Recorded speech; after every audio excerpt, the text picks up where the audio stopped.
गणनाथ सरस्वती रविशुक्र बृहस्पति पंचेतान् सस्मरे नित्यं वेदवाणी प्रवर्तते। विनायकं गुरुं भानु ब्रह्मा विष्णुं महेश्वरान् सरस्वती प्रणदादौ सर्वकार्यार्थसिद्धये। मातृदेव भव पितृदेव भव आचार्य देव भव अतिथि देव भव।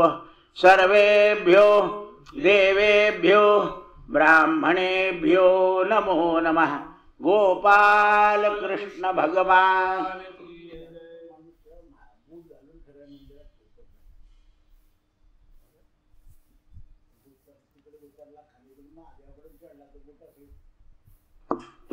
लोकाभिरामं रणरंगधीरं राजीवनेत्रं रघुवंशनाथं कारुण्यरूपं करुणाकरन्तं श्रीरामचन्द्रं शरणं प्रपद्ये।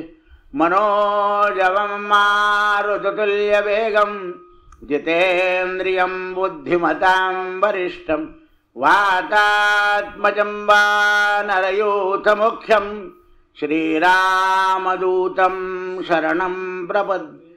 कृष्णाय वासुदेवाय हरये परमात्मने प्रणतक्लेशनाशाय गोविन्दाय नमो नमः। गोविन्दाय नमो नमः।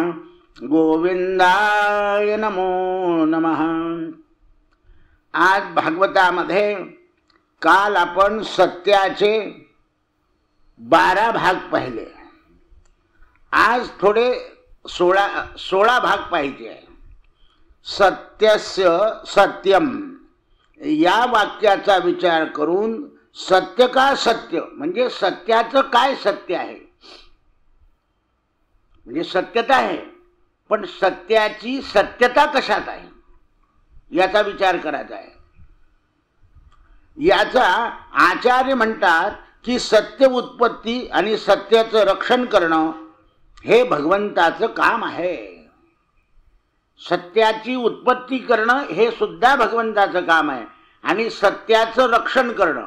मग सत्यवान लोक जगात परमात्मा उत्पन्न करतो आणि सत्यवान लोकांचं जगात रक्षण करतो। सत्याचा लय होऊ देत नाही परमात्मा। सत्यस्य सत्यम हे पदविशेषण सांगितल्यामुळे याला पूर्णस्य पूर्णमादाय श्रुती सांगते। काल थोडं याचं विवरण झालं होतं पण आणखीन विवरण करावं लागेल। सगळ्यांचा लय होतो पण सत्याचा लय होत नाही, कारण ते आधिदैविक सत्य याच्यामध्ये लीन होऊन जातं। आधिदैविकामध्ये सत्य लीन होऊन जातं। जसं दुधामध्ये तूप आहे पण त्याच्यावर प्रक्रिया करावी लागते, तसं आधिदैविकामध्ये सत्य लीन झालं की जे आधिदैविक लोक जन्माला येतात ते सत्याला परत प्रकाशित करतात। जसं आपले वडील आपल्याला सांगतात की खरं बोलावं, खोटं बोलू नये, पण आपल्याकडे काय शिकवलं जातं, घरापुरतं खोटं बोलावं। मुलगा जर अभ्यास करून गेला नसेल आणि त्याला जर वर्ग शिक्षकाने शिक्षा केली तर आपण मुलाची समजूत घालायची असते की बाबा असं खोटं बोलू नये, अभ्यास केल्यावरच सांगावं केला म्हणून। आपण काय म्हणतो, अरे तू सांगून द्यायला पाहिजे होतं, केला होता। आपण त्याला सत्याचं महत्त्व पटवून देत नाही। लालबहादूर शास्त्रींचं उदाहरण आहे। ते रेल्वे मंत्री असताना त्यांचा मुलगा कॉलेजमध्ये होता, त्याची परीक्षा होती, त्याला उशीर झाल्यामुळे तो घरूनच उशिरा निघाला आणि कॉलेजला गेला तर पेपरला बसलेला होता। शास्त्रीजी त्याच्या मागून गेले आणि त्या परीक्षकाला सांगितलं की हा माझा मुलगा आहे म्हणून तुम्ही याला बसू दिलं ना। म्हणे हो, असं करू नका, त्याला सवय लागली पाहिजे सत्याची। असे पाहिजे मंत्री, नाही तर आपले मंत्री सगळे मागच्या दरवाजाचे। असं आहे ते। स्वतःच्या मुलाला सत्याचं महत्त्व पटवून दिलं पाहिजे, मुलीला सुद्धा पटवून दिलं पाहिजे बरं, नुसतं मुलाला नाही, कारण ते दुसऱ्याचं घर वाढवणार आहे, नाही तर आपल्या पोरी बुडवता। सासूला वागवत नाही, सासऱ्याला वागवत नाही, म्हणजे घर बुडवलं. आता तुम्ही म्हणाल सासू सासरे राक्षस नको, आता तुमच्या प्रारब्धाने जे आले आहे ते आहे. सगळ्यांना गोड सासू कुठून मिळणार आहे?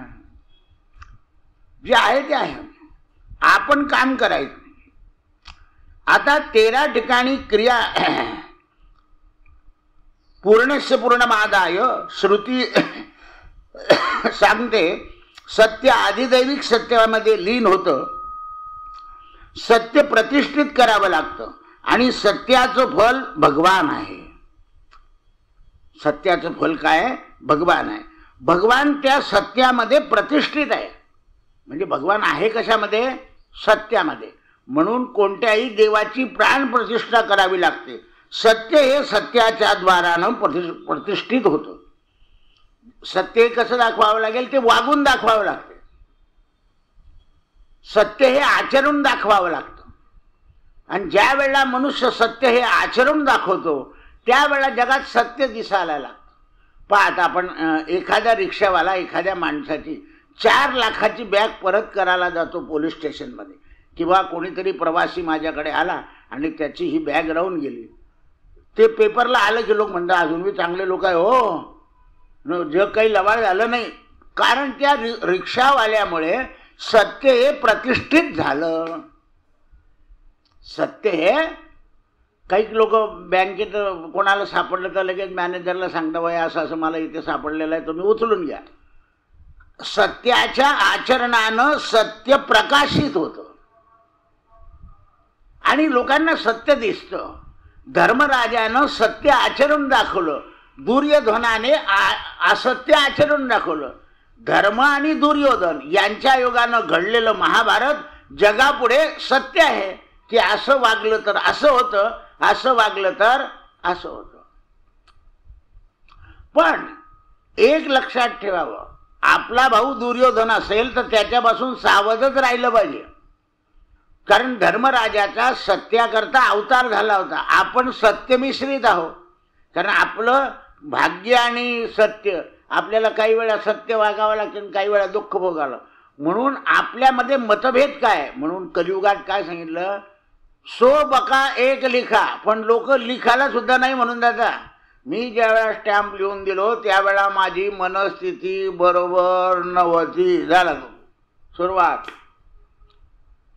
हिस्सेवाटे सुद्धा लिहिलेले. अहो पूर्वी मास्तरचे लिहिलेले हिस्सेवाटे लोक मान्य करायचे. आता स्टॅम्प वेंडर कोर्टापुढे केले तरी नाही. माझी मनस्थिती खराब होती, मी मनोरुग्ण आहे, झालं संपलं. म्हणजे कलियुगामध्ये सत्याला प्रकाशित करण्याकरता जगात असत्य आहे. म्हणून राजा कसा पाहिजे? सत्यवान. जेव्हा राजा सत्यवान असतो तेव्हा ते प्रकाशित होतं, नाही तर प्रकाशित नाही होत.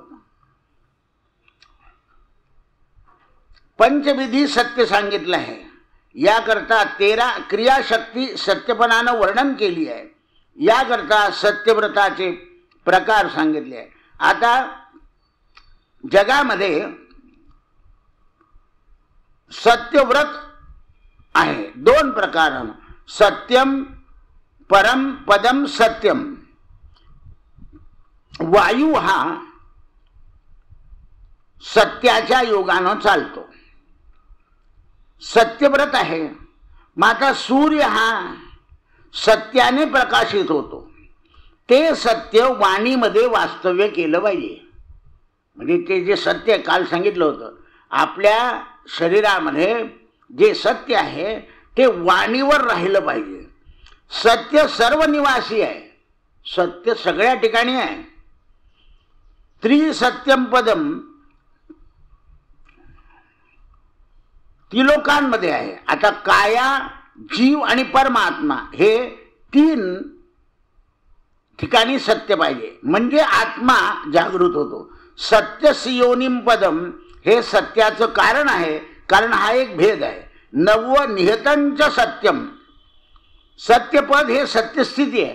सत्याला दुसरं उदाहरण नाही. सत्य हे जगाचं रक्षक आहे.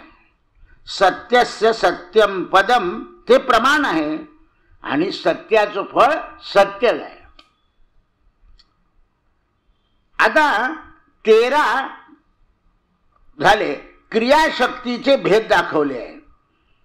ज्ञानशक्ती सत्य नेत्रम पदम, ज्ञानानं माणसाला ज्ञान होत. आणि 14 सत्य आणि 15वं सत्यात्मकम पदम.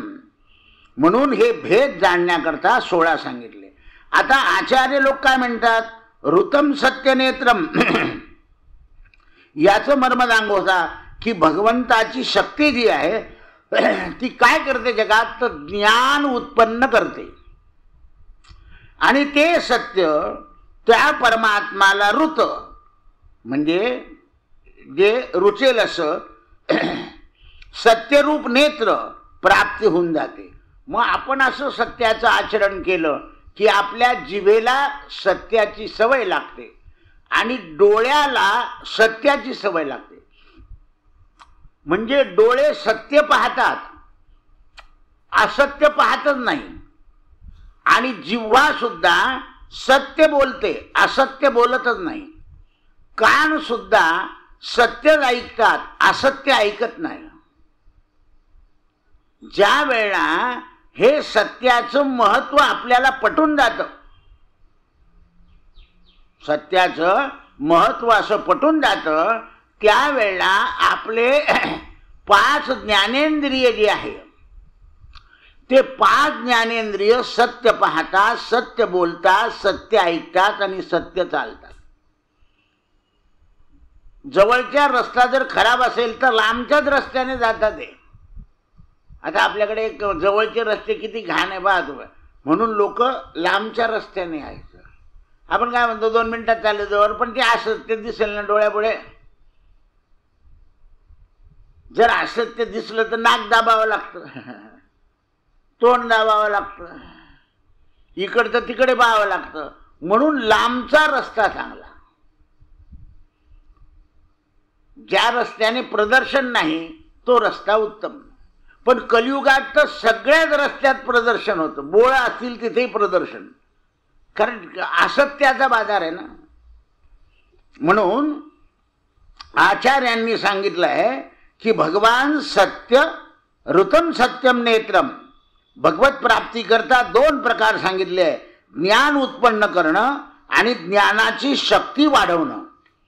मग आता ज्ञान ऐकणं, ज्ञान आचरणं आणि ज्ञानाकरता संयम ठेवणं. काही काही वेळा काय होतं, आपला फायदा होत असेल तर आपण लबाड माणसाला सुद्धा मदत करून टाकतो. लबाड माणूस, कारण लबाड माणसाला मदत केली आपण म्हणजे असत्य झालं.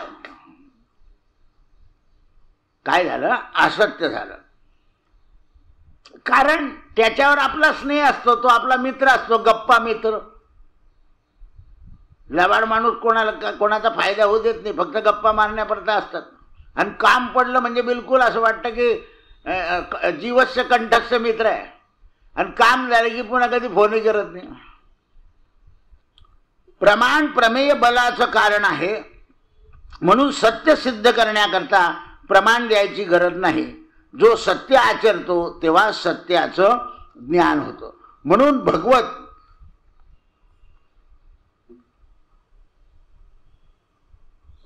भगवत प्रेम ज्या वेळेला मनुष्य सत्यवान माणसाची वाणी ऐकेल, म्हणजे जे सत्य बोलणारे आहे ना त्यांच्याकडून ऐकलं पाहिजे देवाचं गुणानं वर्णन.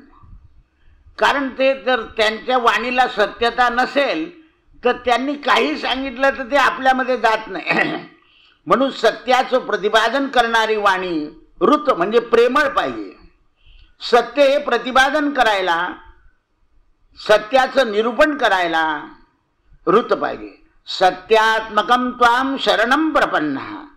सुबोधनिकार स्पष्ट सांगतात की क्रियाशक्ती आणि ज्ञानशक्ती हे दोन्ही सत्यरूप झाले पाहिजे. आपल्या समर्थांनी एक श्लोक लिहिला वेळा, क्रियावीण वाचाळता व्यर्थ आहे. जर क्रिया चांगली नसेल तर वाचाळता काय आहे, व्यर्थ आहे. जसा एखाद्या माणसाला काम करून घ्यायचं असलं की तो आपल्याशी आधी गोड बोलतो. गोड बोलून मग आपण त्याच्याकडे गेलो की सुरुवातीला चहा पाणी सगळं आदर करेल, जेवण घालेल आणि त्याच्या कामाचं मग तो सुरुवात करतो. आणि त्याचं काम आपल्याकडून होणार नाही असं दिसलं की त्याची क्रियाशक्ती बदलते. काय बदलते? मोठ्याने बोलायला लागतो, तोडून बोलायला लागतो. मला माहितीच होतं तुम्ही करणार नाही, पण यांच्या आग्रहामुळे तुम्हाला बोलवलं, एवढं खाऊ असं बोलून टाकतो तो लगेच. हा, मग तो आपला सक्का भाऊ असो, पोरगा असो, साला असो, साडू असो, शेजारचा असो, सासरा असो तुमचा आवडता, हे लोक क्रियाशक्ती अशी करतात. आधी तुम्हाला बिलकुल असं वाटतं आपल्याला काय आज यांना काही, त्याला मतलब आहे. आणि जेव्हा तुम्ही त्याच्या मतलबाला सहमत, मित्र हो मारायला बसतात, एवढं नाही मारून टाकतात क्रियाशक्तीने. कारण त्यांचं मतलब झालं की बदलले ते.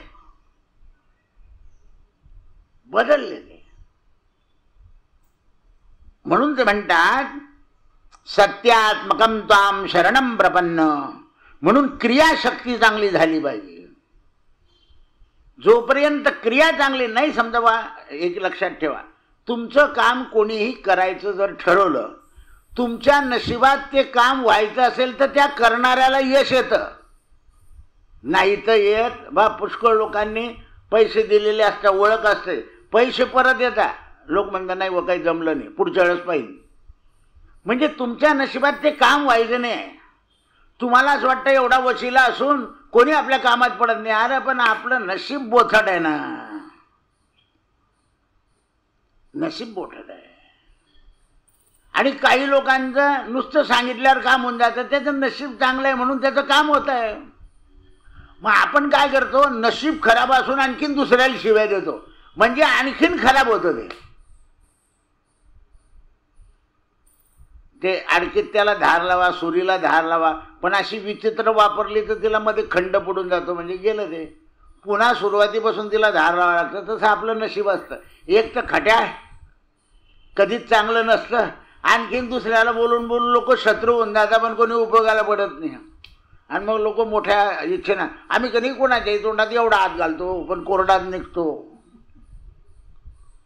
देवीला बी जातो, गजानन महाराजला जातो, साईबाबाला जातो, तिरुपतीला जाऊन आलो, तिथले लाडू बी आणून लोकांना वाटले, पण काही उपयोग नाही. अरे भाऊ, सत्य ज्या वेळेला सत्याचं आचरण होईल आणि सत्य पाहिलं जाईल तेव्हा प्रारब्ध बदलतं. पहा तुकाराम महाराजांचा किती छळ झाला, लोकांनी छळ केला हे आपल्याला दिसतं, पण तुकाराम महाराज प्रकाशित होण्याकरता छळ झालं हे आपल्याला समजत नाही.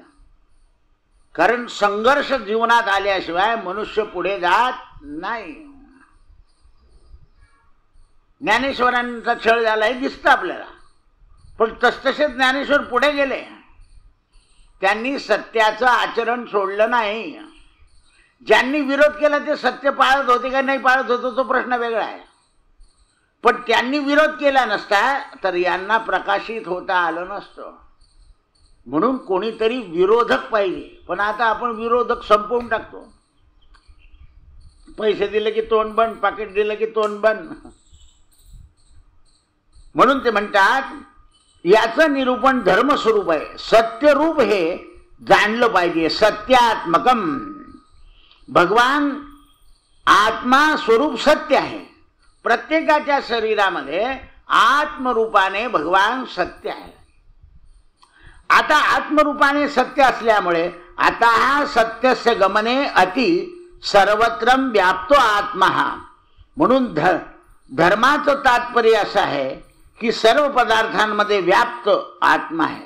सगळे जेवढे वस्तू आहे त्याच्यामध्ये सुद्धा आत्मरूपाने परमात्मा आहे. जो आत्मा आहे तो अबाधित सत्य आहे, म्हणजे त्याला काही बाधा नाही. भगवान तद्रूप फल उद्भवतात, म्हणून फल दाखवणारं सत्यात्मा फल सुख आनंद आहे. जेव्हा आपल्याला सत्याचं फळ मिळतं, जसा एखादा माणूस काबाळ कष्ट करून थोडं बँकेचं कर्ज घेऊन घर बांधतो ना, तेव्हा त्याला आनंद होतो, झालं बा. दुसरा एखादा छोटं झालं, असं त्या छोटं. कारण लोक येणारे जे आहे ना ते झालेल्या परिस्थितीला चांगलं कधीच मानत नाही. एखादा म्हणतं तुम्ही कधीच लक्ष घातलं नाही. अरे पण आता झालाय त्याचं जरा गुपचूप तर बाई नाही, जेवून घे तू वास्तू शांतीचा रस्ता धर. हे हे जे आहे ना तुमचे कडी कोंडे हे भलतेच हलके, अरे तू जायना रे, बट्ट्या खाय आणि लठ्ठ्या होय. त्याला आनंद आहे बिचाराला की आपलं बहु कष्टाने, आता त्याच्याजवळ जर 400 रुपयाचा कोंडा घ्यायचे पैसे नव्हते, त्याने 150 रुपयाचा कोंडा बसवला आहे. नाही पण कोणी कधी चोर आला ना निघून जाईल. पहा आता हे बोलायची काही गरज आहे का? हे असे असत्य असतात, काही गरज नाही ना, वाईट बोलायची काही गरज नाही. अहो काही लोकांचे कुलप उघडे लागले तरी काही जात नाही, आणि काहींचं 3 कुलप लावले तरी चाललं जातं. असं आहे ते. मग हे सत्य आपल्याला कळायला पाहिजे. म्हणून अबाधित सत्य आहे, अबाधित सत्य आहे. आता सर्वात्मा फलसुख आनंद आहे, अर्थात आत्मा हा सुखरूप आहे म्हणून सच्चिदानंद रूप असं सत्य वागत गेलो आपण की आपल्याला आत्म्याचं ज्ञान होतं, आणि आत्म्याचं ज्ञान झालं की मग सच्चिदानंद रूप, सच्चिदानंद रूप पदवी घेणे आपली आपल्याला घ्यायची आहे. ती आपली आपल्याला घ्यायची आहे. भगवान शरण जाणं भगवंताला एवढ्या करता सत्य तद्रूप सद्रूप सत्य जे आहे, चिद्रूप सत्य जे आहे, आनंदरूप सत्य जे आहे, ते सत्यात्मक सच्चिदानंद रूप भगवंताला शरण गेलं पाहिजे. म्हणून या श्लोकामध्ये प्रपन्न बहुवचन वापरलेलं आहे. आपण शरण गेले की परमात्मा आपलं रक्षण करतो. आता सत्य व्रतम श्लोकामध्ये सत्यात्मक परमात्मा प्रमाण रूप आहे, स्पष्ट दाखवलेलं आहे की भगवान म्हणून इदम जगत ब्रह्मांडत्मं वृक्षम निरूपते. आचार्यांच्या चरणात सांगतात या श्लोकामध्ये ब्रह्मांड वृक्षरूप वर्णन केलं आहे की हे जे ब्रह्मांड आहे, जसं 15व्या अध्यायामध्ये संसार हा वृक्ष सांगितला तसं वृक्षरूप वर्णन केलं आहे. श्रुतीरूपीचं प्रमाण दिलं, वृक्षम यदि स्तब्धो. श्रुती अर्थ आकाशामध्ये एक वृक्ष स्थित आहे, तो पुरुष संपूर्ण जगाचं वृक्ष रूपानं पालन करतो. आता वृक्ष पालन कसं करतो तर बघा, सगळ्या वृक्षांपासून माणसाला फायदा आहे की ऑक्सिजन मिळतो, हा फायदा. पानांपासून औषधं होतात, फुलांपासून सुगंध येतो आणि फळांपासून बल येतं.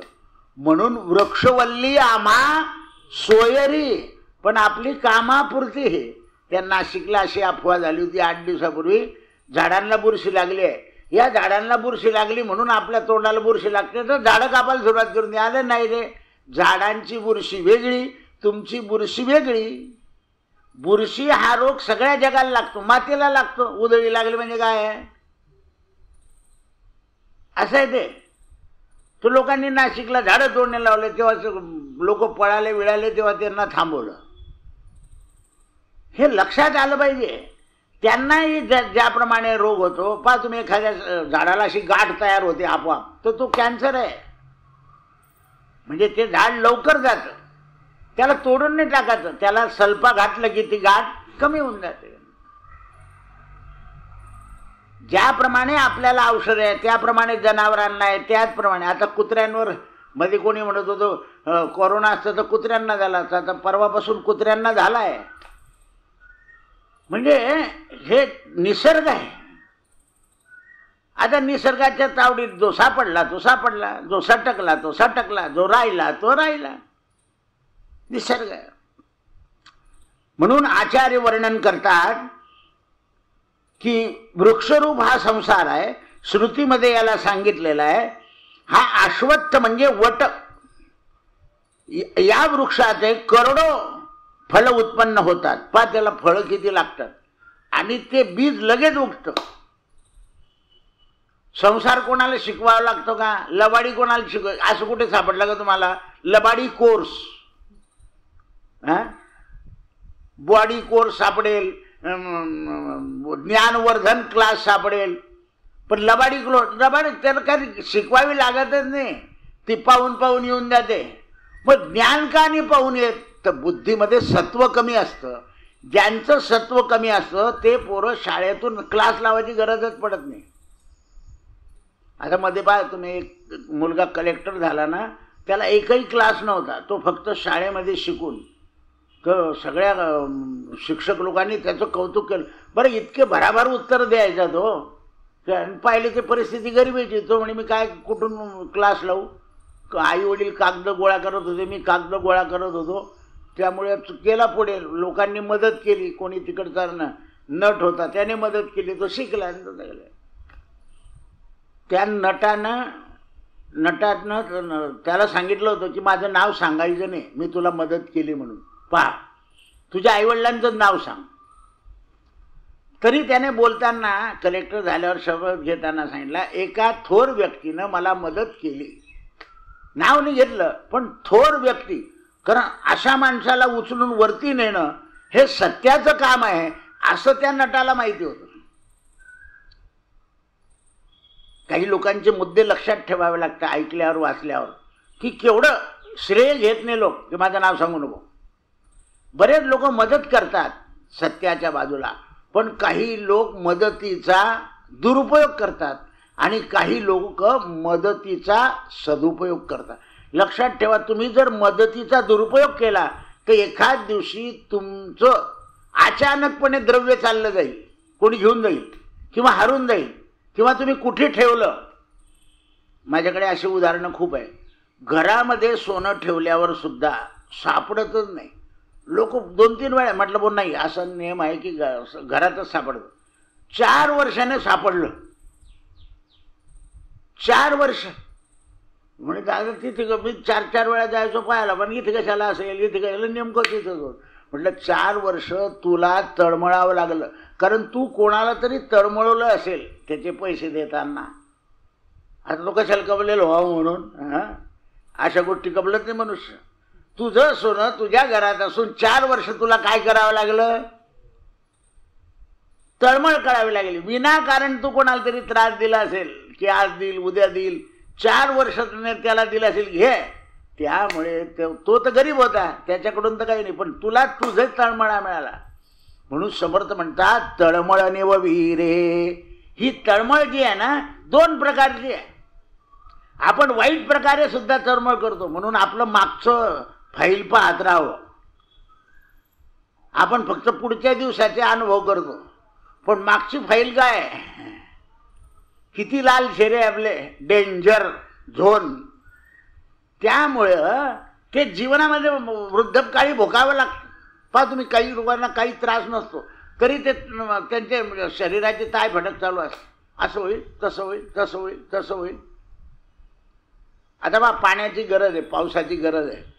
काही वेळा पाऊस पडायला लागेल रस्त्यावर, याला मी काय झालं की हवी पडतो झाला, म्हणजे त्याला घरी पोहोचायचं आहे, तो पावसाला नाव ठेवतो. म्हणजे हे असे लोक असतात ज्यांची क्रियाशक्ती, उलट आनंद मानायचा की आपण पाण्यात भिजतोय, पहिला पाऊस आहे, आनंद पाहिजे. नाही ना, क्रियाशक्ती ज्ञानशक्ती सगळी विचित्र आहे. लोक पूर्वी भिजले की आनंद मानायचे, घामोळ्या चालल्या जातील म्हणे. आता कूलरनं सगळं शरीर ठणकता येतं, ते का घामोळ्या कुठून जातील. म्हणून ते म्हणतात की असे परमात्मा आहे. तम सत्यम अक्षरत्वम फलम. सत्य हे अक्षर आहे आणि त्या अक्षराचंच फल आहे. भगवान तत्वानं हे ब्रह्मांड निर्माण करतात आणि ब्रह्मांडामध्ये अक्षर फल आहे. म्हणून अंश हे तत्व आहे आणि बीज ब्रह्मांड आहे. असं हे मोठं वृक्ष निर्माण केलं आहे. याच्यावर पक्षी बसलेले आहेत आणि पक्षी याचं फळ खातात. तत्व आणि चेतना या ब्रह्मांडाच्या फळामध्ये काय काय, काही लोक तत्व उचलतात आणि तत्वाने चेतना येते. पहा, आपल्याला औषधाचं तत्व दिलं जातं. औषध काय केलं जातं, याच्यातून काही त्याच्यातून काही असं औषध बनवलं जातं आणि ते औषध शरीरात गोळी रूपानं, इंजेक्शन रूपानं किंवा लेप रूपानं गेलं की चेतना येते. साधं विक्स घ्या, त्याच्यामध्ये जे टाकलेलं आहे त्याच्या योगानं लावल्यावर आपल्या शरीरातली चेतना जागृत होते आणि चेतना जागृत झाली. तसं आपण जे उपासना नियम हे करतो याच्याने आपली चेतना जागृत झाली. आपण काय करतो, उपासना कमी आणि लबाड तोंडाने जास्त बोलतो, अनंत वाचाळ बळ. त्यामुळे आपली चेतना जागी होत नाही, आणि चेतना जागी होत नाही त्यामुळे ब्रह्मांडाचं जे फल आहे ते आपल्याला मिळत नाही. म्हणून दैत्यांना सुद्धा तसंच केलं. दैत्य सुद्धा जपजाप्य करायचे, रावण सुद्धा होम हवन करायचा, पण नेहमीच दुसऱ्याच्या नाशा करतात. त्यामुळे त्यांनी त्यांच्या कर्माचं फळ मिळालं नाही. विश्वामित्र वशिष्ठ हे जगाच्या कल्याणाकरता यज्ञ करायचे, म्हणून त्यांच्या यज्ञाच्या पूर्णाहुतीला आणि सुरुवातीला देव राहिले. कारण तो विश्वकल्याणाकरता काम करतो. तुम्ही कोणतंही झाड लावा, हे झाड लावणं विश्वाच्या कल्याणाकरता आहे, एकट्या माणसाच्या कल्याणाकरता नाही आहे. हा जो ऑक्सिजन तयार होईल हा सगळ्या जगाला उपयोगाला येईल ना, आणि पिढ्यानं पिढ्या. म्हणून तुकाराम महाराज म्हणतात, पुत्रा जेवढ्या संतती होतील तेवढे झाडं लावायचे सांगितले. म्हणजे याची अर्थात परंपरा, झाडं लावणं ही परंपरा आहे. ते 30 कोटी लावले म्हणे, बापा बापा बापा बापा, काही पत्ता नाही काही नाही. केवढे शब्द वापरून दिले 5 वर्षापूर्वी. ते 30 कोटी म्हणजे जेवढे देव देव तेवढे अक्कल जमवून टाकली लोकांची. असं आहे, प्रत्येकाने झाड लावलंच पाहिजे, झाडाचं पोषण केलंच पाहिजे. म्हणून आता या झाडापासून नराणाम कम सुखम, म्हणजे माणसाला काय सुख आहे ते उद्याच्या विवचनात पाहू. हरे राम राम राम हरे हरे, हरे कृष्ण कृष्ण कृष्ण हरे गोपाल कृष्ण भगवान.